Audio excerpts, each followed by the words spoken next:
Hello students. तो आज की इस वीडियो में हम बात करने वाले हैं bond order, magnetic property, bond enthalpy, hydrogen bond और रेजोनेंस के बारे में। ठीक है, बॉन्ड ऑर्डर की बात हमने पिछले वीडियो में भी की थी। क्या था बॉन्ड ऑर्डर? किन्हीं दो एटम के बीच में जितने बॉन्ड बने होते हैं उसे हम बोलते हैं उसका बॉन्ड ऑर्डर। और फॉर्मूला क्या था? 1/2 into N B minus N T, जहाँ एन बी क्या है? बॉन्डिंग इलेक्ट्रॉन और एन ए क्या है? Anti bonding electron. ठीक है, उसके लिए तो हम पिछली वीडियो में क्या कर रहे थे? मॉलिक्यूलर ऑर्बिटल डायग्राम खींच रहे थे, लेकिन हम यहाँ पर एक फॉर्मूला यूज करेंगे। ठीक है, क्या? Sigma 1s। ये ऑर्बिटल है, जैसे हमने वो खींचा था, एक ऑर्बिटल ये, एक ऑर्बिटल ये सिग्मा 1s था, ये सिग्मा स्टार 1s। तो सिग्मा स्टार की एनर्जी जो है वो 1s से ज्यादा होती है। फिर क्या था?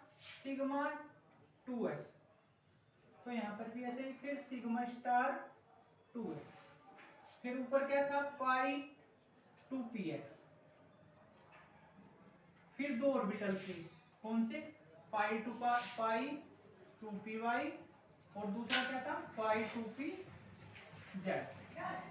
ठीक है, इससे ऊपर स्टार वाले थे, ये वाले दो ऑर्बिटल, यानी पाई स्टार 2py और पाई स्टार 2pz। ये मैंने इक्वल टू का निशान इसलिए लगाया है क्योंकि इन दोनों ऑर्बिटल की जो एनर्जी है वो कैसी होती है? सेम। और फिर इसके बाद में एक इलेक्ट्रॉन था, कौन से वाला? Pi star 2px। इस फॉर्मूले का ये हम यहाँ पर यूज करेंगे। ठीक है, देखिए क्वेश्चन कैसे करना है। जैसे आज मैं दो क्वेश्चन की बात करूंगा। ठीक है, एक O2 ले लिया, एक O2 पॉजिटिव ले लिया और एक O2 निगेटिव। ठीक है, इन तीनों तीनों पर ही बात करेंगे। सबसे पहले O2 एटॉमिक नंबर इसका कितना हो जाएगा? 16। इसका कितना हो जाएगा? 16 में से एक चला गया यानी 15। और इसका कितना हो जाएगा? 16 में एक जुड़ गया यानी 17।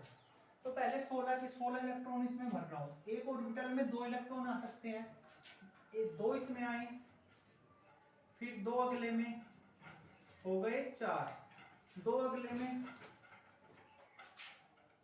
ठीक है 6, दो अगले में 8, दो इसमें 10, 1 2 3 4 5, 10 इलेक्ट्रॉन हो गए, 6 बचे हैं, दो इसमें दो इसमें, पाई 2py2 पाई 2pz2। अगर मान लो इससे आगे दो इलेक्ट्रॉन ही बचे हैं तो हम इसमें क्या करेंगे? सिंगल सिंगल इलेक्ट्रॉन भरेंगे, क्योंकि वे हुंड के नियम का पालन करे जाएगा, एक एक इलेक्ट्रॉन भरा जाता है। ठीक है, अब यहाँ पर कितने इलेक्ट्रॉन बच गए? 2 2 4 2 6 2 8 10 2 12 2 14, एक बच गया, सॉरी दो इलेक्ट्रॉन बच गए। अगला ऑर्बिटल कौन सा है? पाई 2py और पाई स्टार 2py और पाई स्टार 2pz। ठीक है, देखिए 2 2 4 2 6 2 8 10 12 14, दो बच गए। तो एक इलेक्ट्रॉन इसमें आएगा, एक इलेक्ट्रॉन इसमें, क्योंकि इनकी एनर्जी कैसी होती है? सेम होती है। ऐसा नहीं कि आप दोनों इसमें भर दो। ठीक है, हो सकता है आपका ऐसा ऐसे भर के दो भर के आंसर सही आ जाए, लेकिन तरीका सही यही होता है क्योंकि हुंड ने कहा है कि पहले एक एक इलेक्ट्रॉन भरेगा फिर पेयर होना शुरू होगा। चलिए अब हम फॉर्मूला लगाएंगे। फॉर्मूला क्या है बॉन्ड ऑर्डर का, बंध क्रम का? 1/2 Nb minus Na।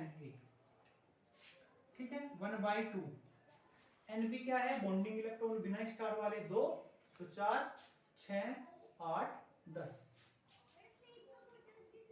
Anti bonding electron 2 2 4 2 6, यानी कितना बचा? 1/2 1/2।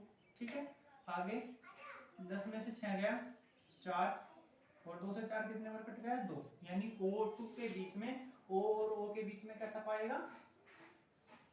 डबल बॉन्ड पाया जाएगा। ठीक है, दो आया है तो डबल बॉन्ड पाएगा। ठीक है, ये किसके लिए था? O2 के लिए। अब यहीं से मैं मैग्नेटिक प्रॉपर्टी को भी डिफाइन करता हूँ।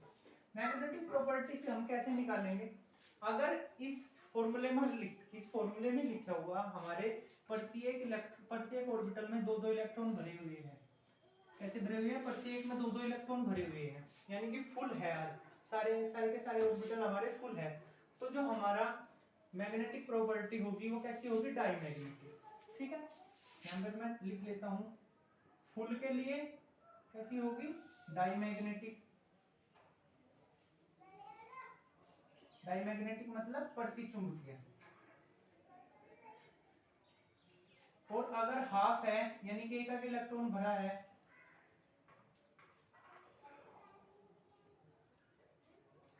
ठीक है, अगर हाफ है आधा है तो कैसा हो जाएगा अनुचुंबकीय, यानी कि अनुचुंबकीय यानी कि पैरामैग्नेटिक। ठीक है, डायमैग्नेटिक यानी प्रतिचुंबकीय, अनुचुंबकीय यानी पैरामैग्नेटिक। ठीक है, चलिए देखिए कैसे करेंगे। अब यहाँ पर हमारा देखा जा रहा है, हमने देख लिया यहाँ पे एक इलेक्ट्रॉन भरा है, यहाँ पे एक इलेक्ट्रॉन। कुल मिला के बात ये है, अगर सिंगल सिंगल इलेक्ट्रॉन प्रेजेंट है, ठीक है, यहाँ से हम ये भी पता देख सकते हैं, अगर सिंगल इलेक्ट्रॉन है तो अनुचुंबकीय पैरामैग्नेटिक। ठीक है, और अगर सारे के सारे डबल बॉन्ड बन रहे हैं, जैसे कि इसमें डबल बॉन्ड बन रहे हैं, तो कैसा होता डायमैग्नेटिक। तो इसकी प्रॉपर्टी कैसी होगी, अनुचुंबकीय, यानी कि पैरा मैग्नेटिक। ठीक है, कैसी होगी, पैरामैग्नेटिक। कोई दिक्कत? कैसे निकाला हमने, फॉर्मूले में वैल्यू रखी और बॉन्ड ऑर्डर तो निकल ही गया, लेकिन यहाँ पर देख लिया सिंगल सिंगल इलेक्ट्रॉन है तो कैसा है, पैरामैग्नेटिक। ठीक है, हमें कोई छेड़खानी ही नहीं करनी। अगला क्वेश्चन, O2 पॉजिटिव। ठीक है, O2 पॉजिटिव के लिए बात करूं, 15 है, 15 है तो एक इलेक्ट्रॉन कहां से घट जाएगा, यहां से घट जाएगा।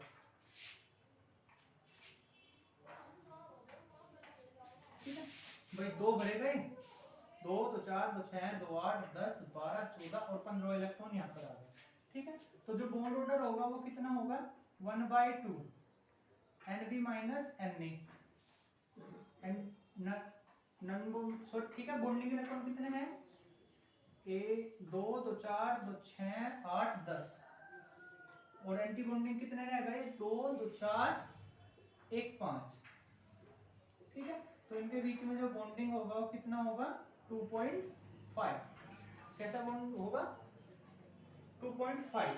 ठीक है, 5/2 यानी 2.5, ढाई। इनका बॉन्ड ऑर्डर कैसा होगा, 2.5। और जो मैग्नेटिक प्रॉपर्टी है वो कैसी होगी, अनुचुंबकीय, पैरामैग्नेटिक। क्यों, क्योंकि यहाँ पर भी हमारा सिंगल बॉन्ड प्रेजेंट है। ठीक है, कैसा बॉन्ड प्रेजेंट है, सिंगल बॉन्ड प्रेजेंट है। कोई दिक्कत है? चलिए आगे चलते हैं। O2 negative. O2 निगेटिव का मतलब क्या है, 17, 2 2 4 2 6 2 8 10 12 14 15 16 17। तो यहाँ पर तो 2 आ जाएगा, यहाँ पर कितना आ जाएगा, 1। ठीक है, पहले इसमें भरा फिर इसमें फिर इसमें, अगर एक इलेक्ट्रॉन और होता फिर यहाँ पर भरा। ठीक है, बॉन्ड ऑर्डर कितना होगा, 1/2 Nb माइनस Na, यानी कि 1/2। बॉन्डिंग इलेक्ट्रॉन तो 10 ही है, एंटी बॉन्डिंग कितने हो गए, 2 2 4 4 और 3 7, यानी बच गए 3/2, यानी इनके बीच में जो बॉन्ड ऑर्डर पाएगा वो कितना पाएगा, 1.5 का। ठीक है, और यहाँ पर भी मैं देख रहा हूँ कि एक सिंगल बॉन्ड प्रेजेंट है। अब सिंगल बॉन्ड का मतलब तो क्या है, अनुचुंबकीय। ठीक है, तो कैसा होगा, पैरामैग्नेटिक। ये भी कैसा होगा, पैरामैग्नेटिक। ठीक है, अनुचुंबकीय। एक क्वेश्चन मैं और लिख लेता हूँ यहाँ पर, O2 2 निगेटिव। ठीक है, ये आपको दिखाने के लिए कि डायमैग्नेटिक यानी प्रतिचुंबकीय क्या होता है। अगर मैं O2 डबल नेगेटिव की बात करूं तो इलेक्ट्रॉन कितने हो जाएंगे, 18। ठीक है, अब 18 के लिए एक इलेक्ट्रॉन और आ जाएगा यहाँ पर, यानी दोनों क्या हो जाएंगे, इलेक्ट्रॉन भर जाएंगे यहाँ पर। ठीक है, अब ये कैसा होगा, प्रतिचुंबकीय, डायमैग्नेटिक।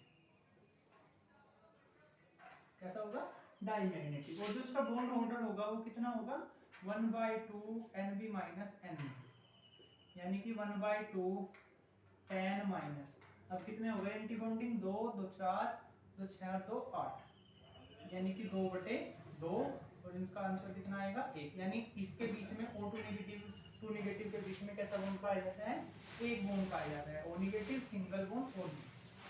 ठीक है, तो इस तरह। चलिए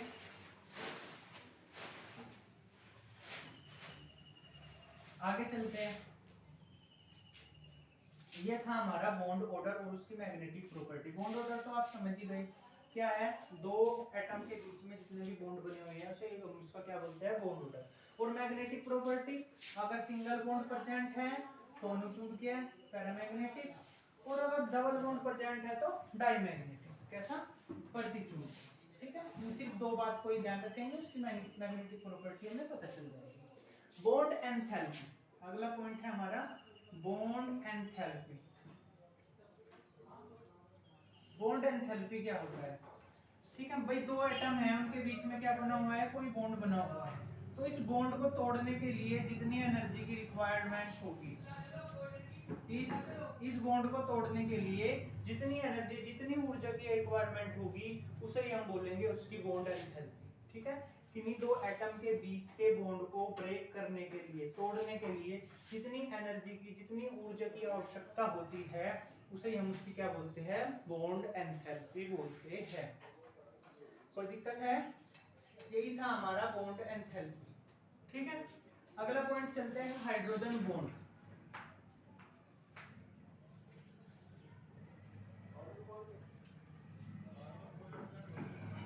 हाइड्रोजन बॉन्ड, हाइड्रोजन बॉन्ड क्या होता है? जब हाइड्रोजन और एक हाई इलेक्ट्रोनेगेटिव एलिमेंट के बीच में कोवेलेंट बॉन्ड बनता है। ठीक है, जब किसी हाइड्रोजन और एक किसके बीच, हाई इलेक्ट्रोनेगेटिव। ठीक है, हाई इलेक्ट्रोनेगेटिव मतलब इलेक्ट्रोनेगेटिविटी बढ़ाया था कि साझे के इलेक्ट्रॉन को, शेयरिंग के इलेक्ट्रॉन को जो अपनी ओर खींच रहा है, उसे हम क्या बोलते हैं, इलेक्ट्रोनेगेटिव एलिमेंट, और उसकी उस नेचर को हम बोलते हैं इलेक्ट्रोनेगेटिविटी। तो जब किसी हाइड्रोजन और हाई नेगेटिव एलिमेंट के बीच में कोई बॉन्ड बनता है, तो सारे के इलेक्ट्रॉन क्या होते हैं, ये अपनी तरफ खींच लेता है, जिसके कारण हाइड्रोजन पर पॉजिटिव और इस पर नेगेटिव चार्ज आ जाता है, और इनके बीच जो बंद रहता है इसे हम बोलते हैं हाइड्रोजन बॉन्ड। ये दूसरी बात में हम ये कह सकते हैं कि हाइड्रोजन और हाई इलेक्ट्रोनेगेटिव एलिमेंट के बीच में जो बॉन्ड बनता है उसे हम क्या बोलते हैं, हाइड्रोजन बॉन्ड। ये जनरली दो एटम है आपके इसमें, एक हाइड्रोजन और फ्लोरीन, और एक हाइड्रोजन और ऑक्सीजन, इन दोनों के बीच में ही अच्छा हाइड्रोजन बॉन्ड बनता है। ठीक है, जैसे मैं बात करूं H2O, तो हाइड्रोजन बॉन्ड को किस तरह से दर्शाएंगे, OH। ठीक है, ये वाला H। ठीक है, OHH, फिर OHH, OHH। तो जो ये बॉन्ड बन रहा है, इस वाले बॉन्ड को हम बोलेंगे क्या, हाइड्रोजन बॉन्ड। ठीक है, एक हाई इलेक्ट्रोनेगेटिव एटम और हाइड्रोजन के बीच जब बंध बनता है तो उस बंध को हम बोलते हैं क्या, हाइड्रोजन बॉन्ड। कोई दिक्कत है? चलिए लास्ट टॉपिक के ऊपर चलते हैं। आज इस चैप्टर का ये लास्ट टॉपिक है, और आज की इस वीडियो का भी ये लास्ट टॉपिक है, रेजोनेंस। ठीक है, फिजिक्स में इसकी डेफिनेशन अलग होती है, केमिस्ट्री में इसकी डेफिनेशन अलग होती है। जब एक एटम डिफरेंट स्ट्रक्चर दर्शाता है, तो इन स्ट्रक्चर को हम बोलते हैं उसकी रेजोनेंस स्ट्रक्चर। यानी कि क्या, जब एक एटम की अलग अलग स्ट्रक्चर होती है, कितनी ही तरह की स्ट्रक्चर होती है, तो इन स्ट्रक्चर को हम बोलते हैं रेजोनेंस स्ट्रक्चर, और इस घटना को हम बोलते हैं, इस फिनोमेनन को हम बोलते हैं रेजोनेंस। जैसे बात करें हम बेंजीन के बारे में। ठीक है, बात करें हम बेंजीन के बारे में, ये क्या है, ये बेंजीन है, कंपाउंड है, आप पढ़ेंगे इसके बारे में अभी। ठीक है, फॉर्मूला क्या होता है इसका, C6H6। इसे हम ऐसे भी डिनोट कर सकते हैं, कुछ इस तरह से भी डिनोट कर सकते हैं। ठीक है, और इस तरह से भी डिनोट कर सकते हैं।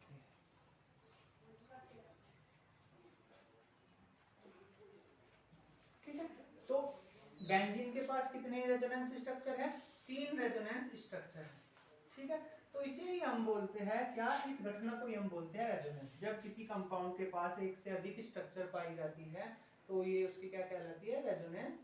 तो इस घटना को हम क्या कहलाते हैं, रेजोनेंस। जैसे HCl की बात करूं, HCl को ऐसे भी डिनोट कर सकते हैं और ऐसे भी डिनोट कर सकते हैं। ठीक है, तो HCl के पास कितने स्ट्रक्चर है, 2 स्ट्रक्चर है। ठीक है, जैसे CO2 है। ठीक है, जैसे CO2 है, CO2 की मैं बात करूं तो इस तरह से होता है। ठीक है, लेकिन हम कुछ से इस तरह से भी डिनोट कर सकते हैं और इस तरह से भी डिनोट कर सकते हैं। ठीक है। तो CO2 के पास कितने स्ट्रक्चर है? 3 रेजोनेंस स्ट्रक्चर। तब तो जब एक कंपाउंड के पास एक से अधिक स्ट्रक्चर होती है तो इसे हम बोलते हैं क्या? रेजोनेंस। और इन स्ट्रक्चर को क्या बोलते हैं? Resonance structure. तो आज की इस वीडियो में मैंने पढ़ा बॉन्ड ऑर्डर, किसी भी आयन का हम कैसे निकाले, और कौन से आयन का निकाल देते? डायटोमिक का। इसके बारे में थोड़ी छोटी सी बात और कर लेते हैं। डायटोमिक का मतलब क्या होता है?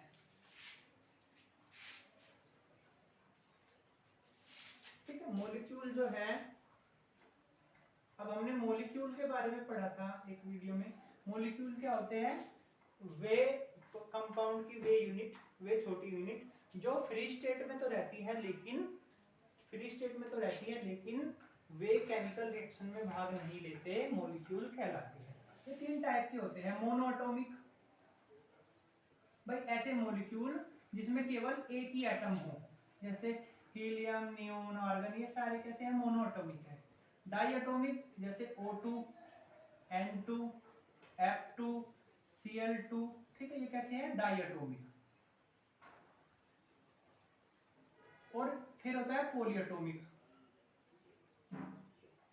ऐसे मॉलिक्यूल जिसमें क्या होते हैं? ये 2 से अधिक पाए जाते हैं, जैसे CO2, H2SO4, NH3, ETC। ठीक है, इसमें 3 है, इसमें 2, एक 3 और 4 7 है, इसमें 4 है। ठीक है, तो क्या है? मोनोटोमिक एक ही एटम पाएगा, डायटोमिक 2 पाएंगे, पॉलीटोमिक 2 से अधिक पाएंगे। ठीक है, तो आज की इस टॉपिक में हमने सीखा बॉन्ड ऑर्डर डायटोमिक आयन के लिए, दूसरी उसकी magnetic property, bond enthalpy, hydrogen bond और रेजोनेंस के बारे में।